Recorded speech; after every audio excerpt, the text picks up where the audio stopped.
again. This time I'm actually going to share the screen for the question. Okay, next question. Understanding the link between objective resonance and subjective resonance is so critical. I love the point you made about the loss of vibrotactile sensation above around A5 because sopranos always look for something to feel. Now, it's not so much of a question, but I put it in there because I find it very interesting and relevant to a lot of singers are being taught that they should be feeling something up there. And the science is showing us that we are not capable of feeling anything up there. And then a lot of singers will get frustrated and say, I'm not feeling it, I'm not feeling it, I'm not doing it right. And what can you do? What can you say to comfort? Sure.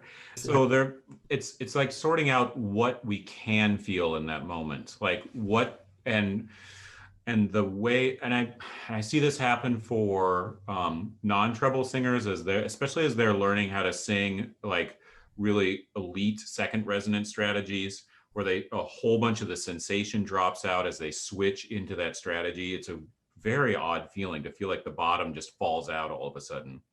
And then for treble singers, as they go up above the staff, like taking stock of what you can feel in the experience when one of the big stimuli drops out. So rather than trying to hang on to that vibrotactile experience, and the body will like kind of instinctually do that and try to start pressing harder and harder in the vocalization to try to match, to keep the experienced intensity the same as that awareness starts to fade out. And then that gets in the way of being able to sing freely up there. So some of the ways that I'll demonstrate that is just using semi-occluded exercises so that we can go freely through there and experience that fading in and out of the vibrotactile awareness. I actually have some contact speakers or little simple Bluetooth transduction speakers where you can hold it in your hand, and I take a sine wave generator and you feel the tone and you feel the intensity spike around middle C, and then you take it up and you feel it fade out gradually as you approach C6. And the very first times I was trying this out, because I was looking for one, it's like, oh my gosh, here's a $40 Bluetooth speaker that does exactly what I want. It's just, you put the voice coil right on your hand. This is amazing. And I handed that to a soprano friend and ran that through that, and like, yeah, that's what I experience as I go through the top of my voice, is I have to let that part fade out.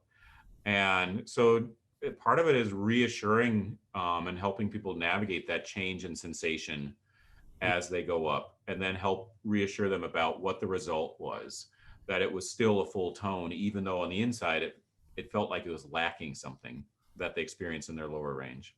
Yeah, that's true. It's and I don't have to deal with that. We don't, because we're never singing, very rarely singing that high. I think it's important for male teachers to know as well that the sensation for a woman is going to be completely different after that pitch, and also for female singers to know and understand and accept. And you do need then that it becomes even more important that outer feedback, the trusted pair of ears listening to you that say that was it. And then you have to identify what it feels like for you, right? It might feel slightly different. So no more trying to feel exactly what your teacher feels. It might be different, and that might be just fine.